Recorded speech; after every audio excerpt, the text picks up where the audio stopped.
बिस्मिल्लाहिर्रहमानिर्रहीम। हजरत आमना रजी अल्लाह तआला अन्हा फरमाती हैं कि जब मेरा बच्चा मेरे पेट में था तो बड़ी अजीब अजीब चीजें देखती थी। अगर मैं घर से बाहर निकलती तो बादल का एक साया मेरे ऊपर आ जाता और मुझे धूप ना लगती।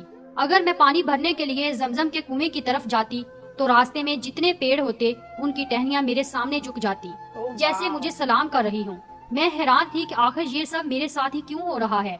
और जब जमजम के कुएं के पास पहुँचती तो नीचे का पानी अपने आप ऊपर आने लगता और बिल्कुल ऊपर मुंडेर तक आ जाता और मैं अपने हाथों से ही बाल्टी पकड़कर पानी भर लेती थी। मक्का की औरतें मुझे जमजम के कुएं के पास खड़े रखती थी और मुझे जाने नहीं देती थी। वो कहती थी कि ए आमना, तुम थोड़ी देर और खड़ी रहो, वरना तुम्हारे जाने से ये पानी अभी नीचे चला जाएगा और फिर हमें पानी भरने में बहुत तकलीफ होगी। इसी तरह हजरत आमना रजी अल्लाह तआला अन्हा फरमाती हैं कि मैं औरतों से सुना करती थी कि जब बच्चा पेट में होता है तो माँ को बहुत ज्यादा तकलीफें झेलनी पड़ती हैं। कभी हाथ पाँव में दर्द, कभी सर में दर्द, कभी उल्टी होना, कभी बुखार होना और कभी चिड़चिड़ापन। ये सारी बातें सुनकर मुझे अपने बारे में बड़ी हैरानी होती थी कि मुझे तो इन 9 महीनों में कोई ऐसी तकलीफ देखने को ना मिली।